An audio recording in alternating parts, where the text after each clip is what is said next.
Most heartfelt greetings and salutations, ladies and gentlethems.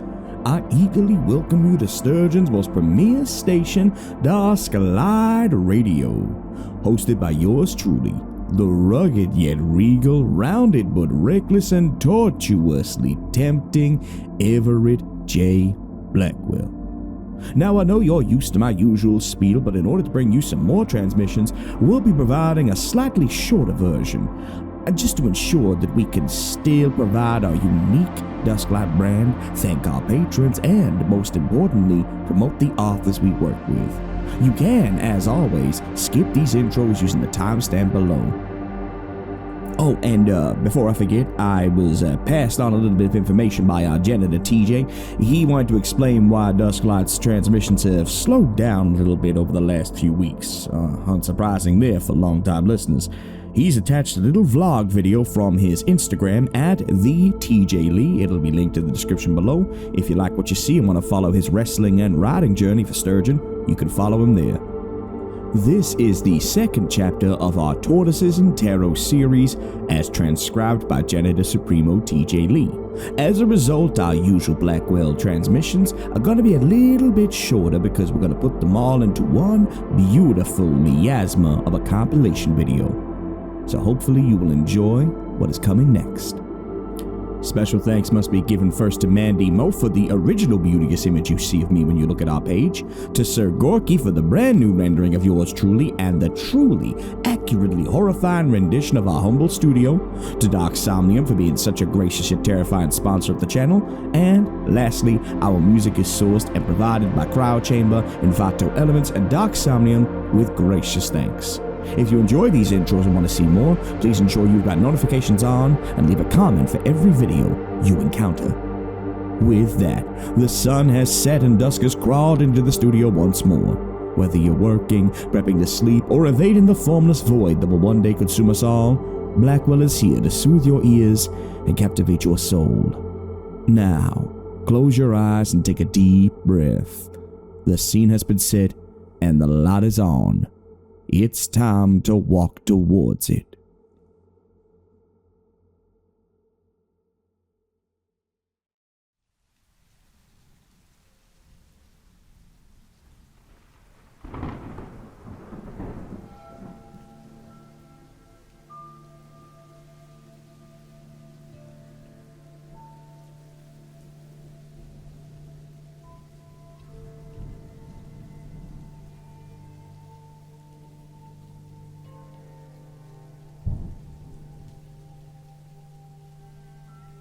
Chapter 2. What Came from the Storm. The reverse of a card is often seen as an omen of things to pass. Who knows if they're good or bad, but the recipient usually has a feeling of trepidation about them, as I did when I understood what it meant. The card assigned to me when I was born was the World, and it was reversed when Malachi presented it.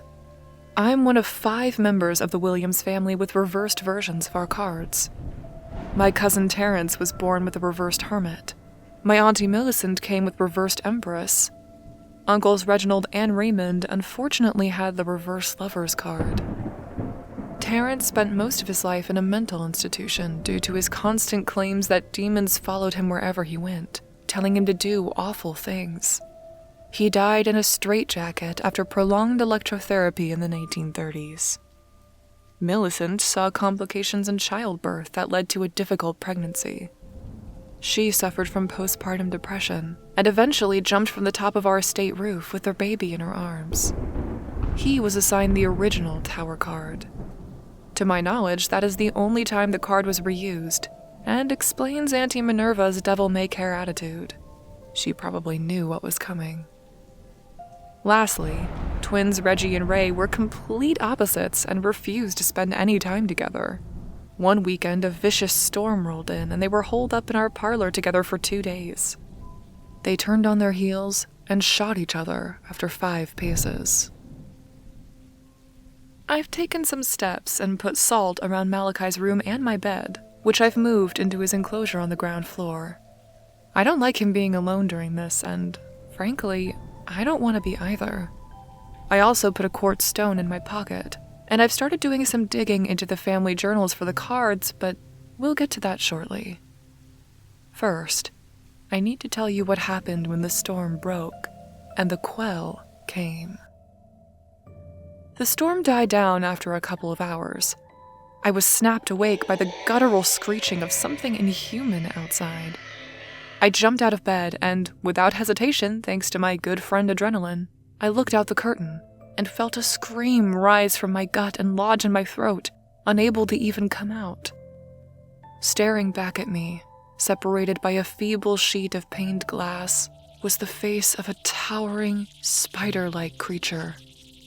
2 huge, black, bulbous eyes rested behind a cluster of smaller ones that were looking off in other directions. I could see myself reflected in these black orbs, my fear written across my face as hairy pedipalps rustled in the wind, and it decided if I was worthy of murdering or not. There was a tense moment. I didn't blink, didn't breathe, or move a muscle. I knew spiders were remarkably sensitive to movements, but was this one going to do anything? Its large wings hooked into the sides of the wall as legs fumbled and twitched for a few moments, before it made a clicking sound and flew off to the next house. The sounds of screaming falling into the chorus of suffering, headed up by the next thing to catch my breath and trap it. Before I'd even had a chance to exhale, I saw them. A sun-like orb on the far left, face twisted into an utter rage as the mouth split apart to let loose its angels. Winged, humanoid monstrosities with trumpets acting as proboscis on their faces. Hundreds of eyes darting around as they flew with grace and poise. Some finding people and animals down below that the storm hadn't taken. Others going straight for the winged spider horror shows coming out of the equally rage-locked moon on the far right. The sounds were, in a word, unholy, and I'm not even a big believer. I took a moment to take in the scene before shutting the curtains and ensuring everything was secured. It took me some time to lay out the salt in most of the openings as you guys suggested, and I checked in on Malachi a handful of times, but he was still in his shell. I guess whatever he's cooking up is equally unpleasant. I went down to the basement and reached our cellar door, realizing it was ajar. Hobbling around to hide behind the dining table so I could see anything emerging from the doorway, I heard a soft flapping, a hiss, and a loud puncturing sound, followed by silence. A few moments later, an angel dragged one of those spiders into the room, proboscis still dripping with the fluid from its victim. It made a low, awful humming sound before sticking it back into the skull of the spider and slurping. Carefully, I slid myself across the floor into the banisters at the stairs, not accounting for the sound my cast made as it scraped along the wooden floor. I was nearly due to have it off, and I was cursing myself as tears ran down my face, hoping this wasn't where it ended. When my cast started to split, I felt tears run down my face as the fear welled up within me. The slurping sound of the proboscis stopped, and I heard a silky, borderline musical voice echoing in the hall. I know this place. This is the house of the Lamb. It whispered, the vibration of its voice ringing in my ears and making me dizzy. I tried to move slowly, my face hot from tears. Oh, little lamb, you are destined for great things. It cooed. I could feel every eye fixing on me one by one as I inched closer to the stairs, knowing it'd see me when I turned past the table. To some, you are a shining light of rule, but all things can be reversed, and we see you as a babe waiting to be skewered on 4 beautiful swords. I felt my foot reach the bottom step as the voice grew closer. I knew it had seen me. I could feel the smile without looking as it gleefully started striding towards me. It's useless to resist. I bolted, using the banister for support, and feeling the dull ache in my foot rapidly grow into a fire that raced through my leg and threatened to snap my tendons at any given moment. But I would not relent. I pulled myself up stair by stair and desperately focused on reaching Malachi's enclosure. The relief that washed over me as I stumbled out of the basement and into the clearing was indescribable. But I didn't stop until I passed the boundary line and practically fell over myself as my leg gave out next to Malachi's bed, feeling a horrific stabbing sensation and assuming it was another fracture. It wasn't. Looking back, my leg still over the boundary line, I saw the angel with its proboscis puncturing my leg and eyes wide with anticipation as it started inhaling, the feeling of acid rushing through my body as it began pulling at me. I dug my nails into the floor, but the strength of this creature was ungodly. I thought about everything in that moment. My ancestors coming into this world and leaving it with the predictions of their cards. My own card and eventual fate. Was this what I was destined for? I knew the cards cycled the Great Rebirth, things rolling over and becoming fresh, but surely I had more to do than this. I closed my eyes and tried to grit through the pain, hoping it would end quickly, that whatever was about to happen would not give me grief. Instead, I heard a sound that filled me with hope, joy, and comfort that I'd known all my life. The gentle thumping of Malachi's feet as he methodically walked towards me, bobbing his head. I could have cried in that moment as I reached a hand out and stroked his head for reassurance, before he walked past me and leaned down to the proboscis, snapping it in half with his powerful jaws. The screech that rippled through the room shattered my bedside glass as it toppled over, falling into the salt and bursting into flames. It took me some time to pull the sharp needle out of my leg, but I wasn't concerned about the pain or the healing. Being on my own and amassing so many injuries over the years afforded me the ability to patch myself up with relative ease. Malachi insisted on following me, albeit slowly, wherever I went. Throughout my whole life, he'd always insisted on being close if I got hurt, and I got hurt a lot.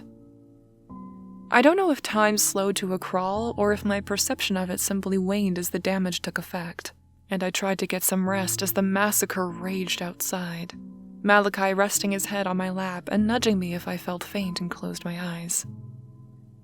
Eventually, the distant sounds of battle began to fade, and I felt well enough to get up and move around. Malachi's card was somewhere in his bed, and, if I'm honest, I wasn't quite ready to see what it held. On my own, with no contact with the outside world and no other options, I decided to use the quiet period to scout around my family home and find Great-Grandpa Archibald's journals, hoping there would be some information on Malachi. Maybe this wasn't the first time he'd produced such cards. Father's study was relatively meager. He'd done little to no renovations since he inherited it as a young boy. It honestly looked like a time capsule from the 40s. A mahogany desk with a typewriter and desk lamp sat dutifully in the corner, overlooking the grounds and Father's workshop. Each side of the room lined with books, journals, and VHS tapes of various family occasions, relevant gatherings, and footage of Malachi as he grew. It was nice, in a way, to see all of my family history, their successes and failures captured in time. Malachi, the forever watcher. I looked in the drawers of the main desk and found the worn-down copy of Archibald's journal. A slightly newer one sat beneath it. Scouring the pages once more, I found very little that suggested Archibald had studied the unusual properties Malachi possessed, save for a throwaway line near the end of his journal. To truly understand a creature that has stood the test of time, one must learn to read between the lines of the cards, of the bearers, of life itself. It took some time, but I spent most of the day cataloging all the cards, bearers, and their ulterior meanings. I don't claim to be an expert on tarot, but I wasn't seeing a connection between each and every one of the bearers with their assigned cards. What I found, however, was a greater insight into my forefathers than I ever thought possible. As my hands ran through the pages, I noticed some were stuck tightly together. Gentle as I could, I pried them apart and began reading through some of the entries. starting with a private observation from Archibald. August 30th, 1940. Malachi hasn't slowed down a bit as he nears his 50th birthday. Maturity in these magnificent creatures clearly doesn't stop him from indulging in his favorite games or pastimes. I don't recall ever meeting an animal so enthused by the concept of hide and seek. He seems to greatly enjoy when I read to him in my study, or when Percival sits and plays with him. Remarkably protective, I might add. He even tried to give the postman a nip when he got too close. Who needs a hound when you have a creature the size of Malachi? Still, I do worry about him sometimes. I'll hear him crying in the night and shivering in his shell, as if he's trying to hide from the cold. When I put a blanket over him, he gingerly protrudes his head and rests it on my hand gratefully, as if I'd saved him from a night terror of sorts. I don't know if creatures of his kind dream, but he's more human than most men I've ever met. He sees so much, and while I don't know just how much agency he has over the cards that he produces for our growing family, I think he knows what's right for them. Archibald. I scanned a few more pages before resting on an entry from my grandfather, Percival. Something caught my eye. January 17th, 1965. To think I would be assigned the hangman when I was born. What a comical affair. I knew from a young age I would ultimately give something of myself as the ultimate sacrifice. Something I would greatly miss in lieu of the things I'd need to put on hold until I can take the next step. Or the universe would simply intervene and do it for me. I had a career, a dream, and a pregnant wife. Naturally, I wanted to resist the call to sacrifice, and I did, for some time. I learned the hard way that you must never defy the laws the universe sets out for you, nor the tarot cards' ultimate fate. World War II broke out and they drafted me to fight, which I did with pride for Queen and country. But the things I saw on those battlefields, the evil that man can do to himself, it changed me fundamentally. What I gave gladly, but at the expense of my sound mind. When I returned, scarred and broken, I begged Malachi in no small terms to give me a new card to change my fate. But he simply stared at me, uncertain of what I was asking.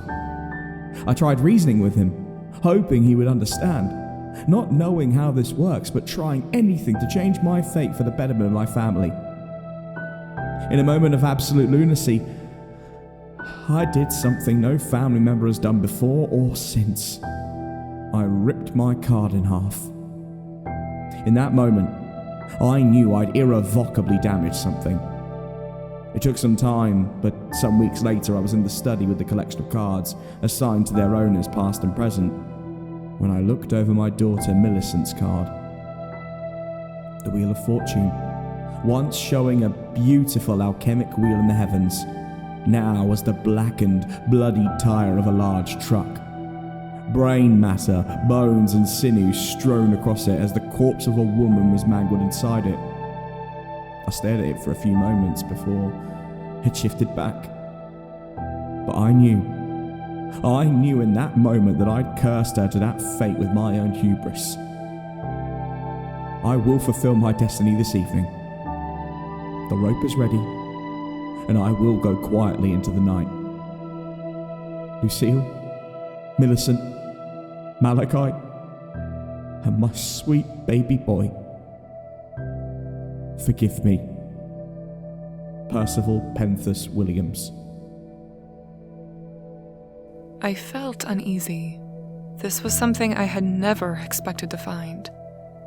I had never known the cards could be destroyed or that they had any kind of ability like that, but it left me with an uncomfortable thought that I had to follow through on. Why had I never seen my own card? I knew it existed, but why had Father kept it from me? I looked through the final hidden pages of the journal and my eyes rested on the last entry. Malachi was now resting his head in my lap and bobbing it slightly as he looked wistfully at a photo of himself and Archibald in younger days. June 7th, 1992. It's been days since Malachi last ate anything. The damn thing does this every time his owner of the month dies. You'd think a creature that wise, he'd get over losing people eventually, especially with his lifespan. I've spent many a night wondering what potentials could be unlocked if we humans had that time on our hands. What we could do in the world, in business and in achievements if we had an extra 150 years of vitality. To think of the parties I could throw, the women I could bed, and the vices I could indulge. Not a concern about old age, falling behind, or risking losing my spot to a young lion. The ability to continue research unfettered and undeterred by age. Looking Father Time square in the eyes and spitting in his face. But coupling that longevity with the ability to predict a person's traits, pitfalls, successes, and outcomes when they're born. Wow. Now you're stepping into a unique territory. One that I think deserves more scrutiny. If we could hone that skill, we could bring about the strong, cull the weak, and cultivate a far greater species. But if we can dare to venture further afield, to dream even bigger, we could achieve unparalleled greatness. All it takes is the willingness to make the jump. I will start on my workspace in earnest. I will forge greatness before long and commit myself to the ideals that will bring the Williams family into greatness. More fame, more money, more power. No matter what sacrifices lay ahead, I will take them if it means bringing about the change this world needs. I swear this, or my name is Dionysus Archibald Williams. Inscribed on the far corner was the date 4406, and the words Lamb Eternal underlined heavily beneath it. There's that term again, lamb. I felt lightheaded, both from the pain and the knowledge swirling in my head. But something else was pushing through, flashes of a pair of hands reaching out for me, the image of a bloodied lamb, 4 sharpened swords dropping, blood being drawn from my arm, and Malachi standing in front of a younger me, defending me. My skull throbbed. I couldn't make sense of it. But those dates, the kind of declaration to his work, that part I understood. That part made sense. I gently patted Malachi's head and, without even looking for the card he'd produced, began to set my leg, knowing full well what I had to do next. That shed, his workshop he hides away in, the workshop he comes in from smelling of sulfur, the workshop where sounds no human should ever hear routinely emanate from. So much of his time, anger, and pain locked away in there, with a numerical keypad attached. The noises outside have died down, and I can get to the shed within 20 seconds, if I'm careful. I think it's time I looked inside.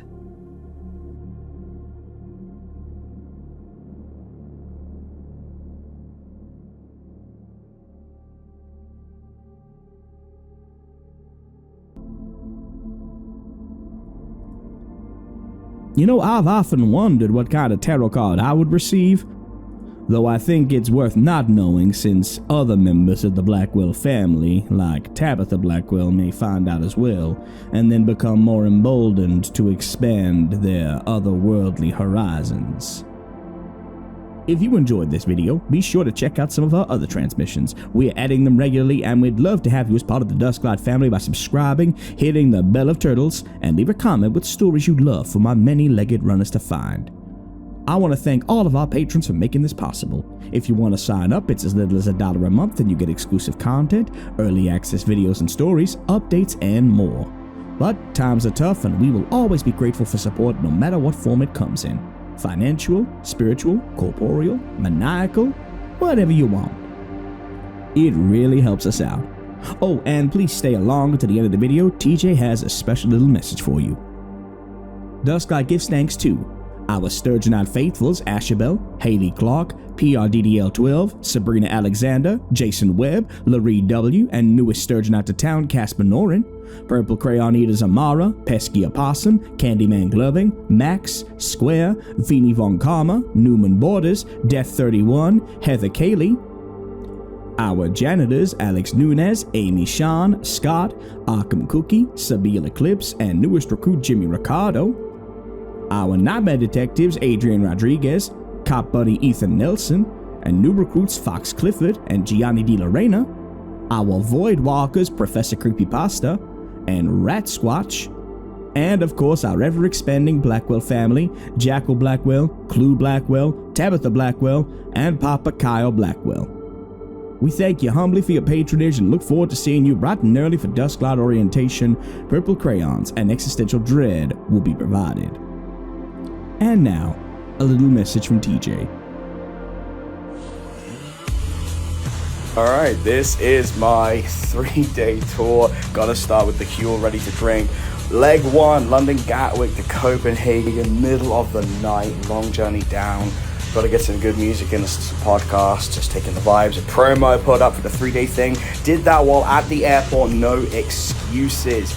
Nice and easy flight. Relaxing going down, then driving for 4 hours in a minibus with some wonderful people from Copenhagen over to the student capital, Aarhus. Long but worth it, and we sold out for show 1, the 9th anniversary of Body Slam. Thran in Aarhus. Always got to record those opening segments, got to get that footage, got to take a shot of the crowd. It's always something special, that Body Slam. Then a 4-hour drive back. It was long. We got to cabin at about 4 in the morning, got a little bit of sleep, cut a promo, hopefully up later on for Poulin, February 8th, biggest show ever. Had a little bit of time before Armabio, spent some time in central Copenhagen, lovely weather, never looking happy when I'm in a video, I don't know why. Got the bus down, it's such a simple thing, so clean and efficient over there in Copenhagen. I love spending time out there. Got the feeling of the biggest show in Denmark history coming upon me as I went to Amabio, did another cold open, beautiful little preview. Thank you so much, Stefan and Anders, for filming this. Right off the top of my dome, hopefully it sounds good, and then this is it. 1,000 people into Amabio.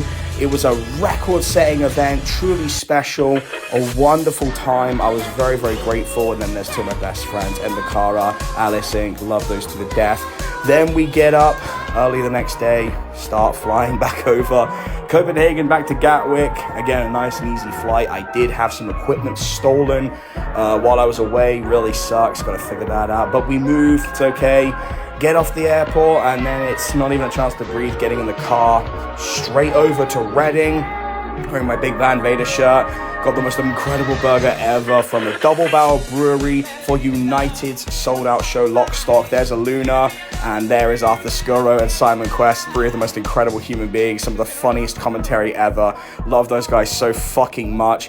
What a wonderful 3-weekender. Driving back, the last leg, exhausted, and there's some stuff to check out. Check out the United punditry. Got some special editions coming from places I can't talk about yet. Love this game, love this business. 1 of 1. See you next time. Well, there you have it, folks. And one last time, listeners, close your eyes and breathe with me. Remember, no matter how bad things are, how cruel people can be, and how heavy your shoulders may feel with the weight of the world bearing down on them, Dusklight will always be here to lift the load and provide you with some respite. Drink some water, have some dino nuggies, watch a video about the history of medieval culture, and sleep on the cool side of the pillow with the window open and the stars twinkling down on you. Start and end each day with kindness in your heart. You matter, you are loved, and every day is another chance. I'll see you again when the sun sets and dusk enters the station.